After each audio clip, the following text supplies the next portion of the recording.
Good morning, everybody, and thank you for coming to my presentation. Apologies, I'm in France, in your beautiful city in Paris, and I'm speaking English.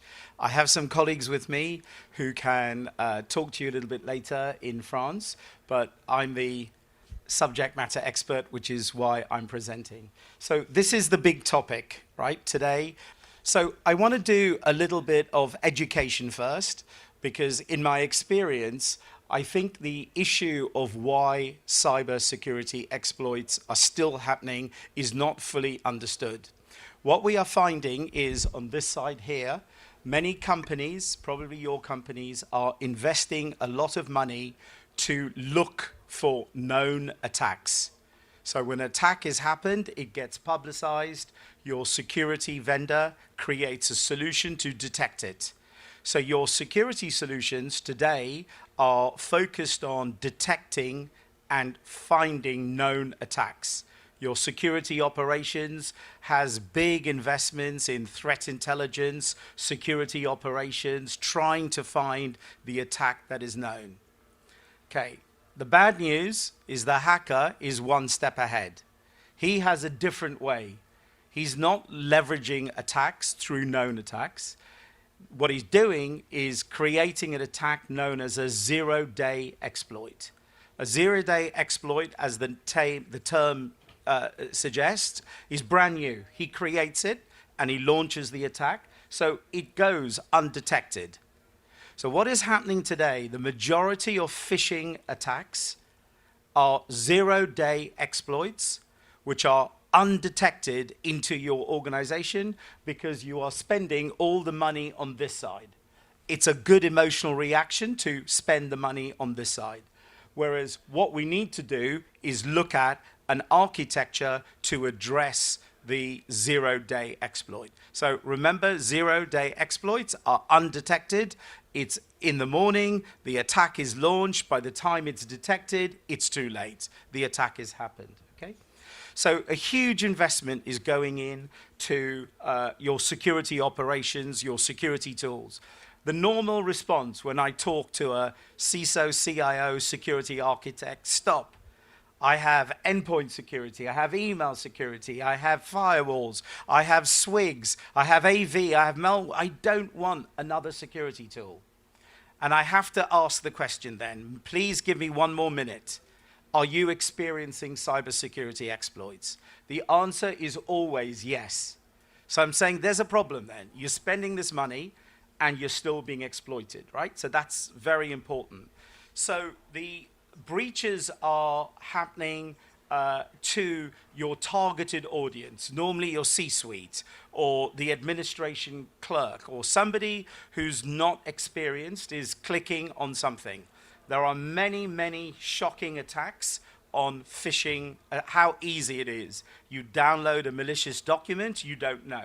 It's got a zero-day exploit. You open up a web page, you click on something, it's putting malicious code on there. It's very easy.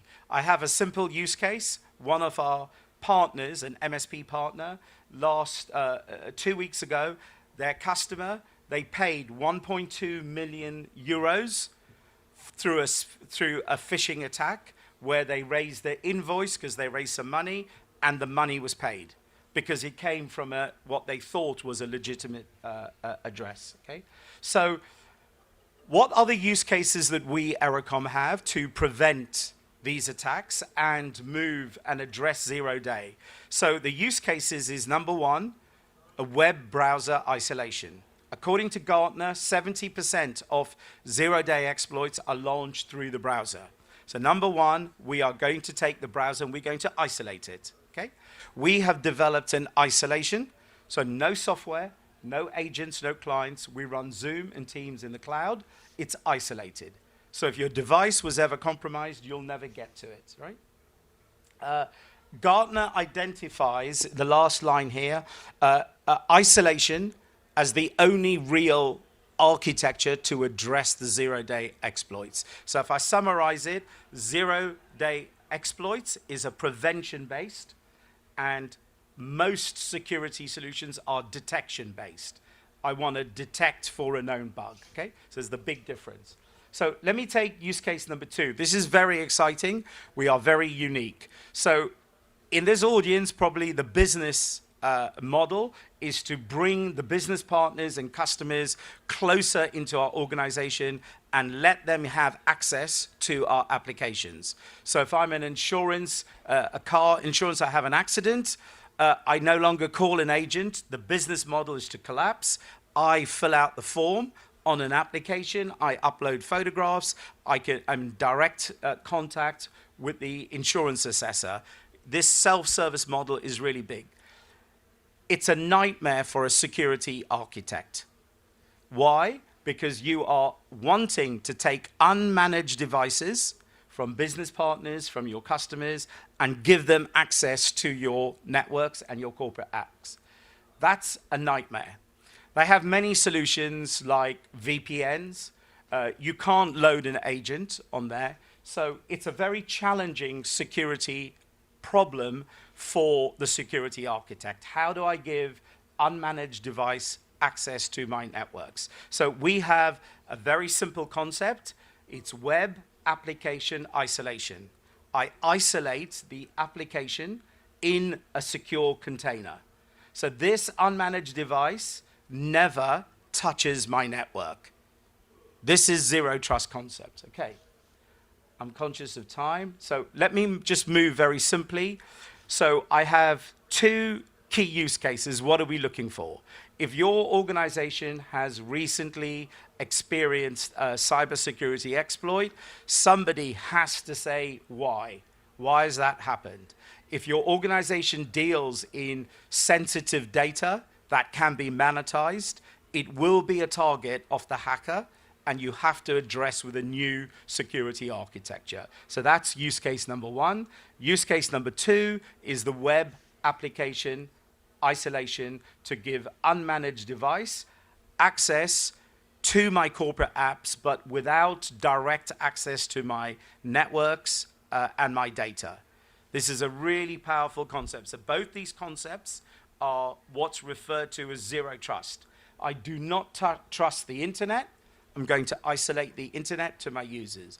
I do not trust unmanaged devices, but I'm going to give access to my applications. Okay? So the problem with the first use case of cybersecurity exploits is the zero day and the phishing attacks are bypassing your security detection solutions. So your current solutions are not working because of this. The second one, legacy VPN or ZTNA architectures actually connect the unmanaged device, the dirty device you can never trust. It's giving that direct access to your networks. Bad architecture, right? So the isolation concept on both is what we propose. So very quickly, this is the data flow. So I have users accessing the Cradlepoint cloud. It's called ZT Edge. I can use whatever authentication method you have with that. Then today, you will block access to bad sites, so that continues. What you can do now is use the isolation to isolate access to websites that might be safe but uncategorized, or you might have senior people, maybe your legal team, your medical staff, always dealing with confidential data. You can also isolate that contact as well. So this has a lot of auditing, a lot of control, who accessed what applications when. So this is very well architected. We have thousands of customers using this. The architecture is proven. The second use case is the very powerful one. So I have on my left-hand side here, your left, my unmanaged devices. It accesses the Zero Trust Cloud, and then I set all the security policies in my cloud. Who has access to what application? Very granular. I can also set policies, no upload, or only cut and paste of a certain size, no printing. I can set a lot of remember, it's in my cloud, not on the device. This is a very powerful concept. Concept number 2, I'm now running the browser of my applications, all my web applications in my cloud.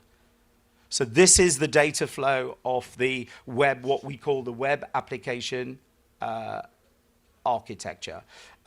Even if a hacker was trying to compromise our cloud, they will never get access to any device. Or if a hacker had access to the end device, we detect that and we block the access to our cloud. Okay? This is our solutions. Great company. We have a lot of great solutions, but I just talked to you about some of the use cases there. So time, that's the end. I only had 10 minutes. I'm sorry if I spoke too quickly. I hope that was easy for you to understand. Are there any questions?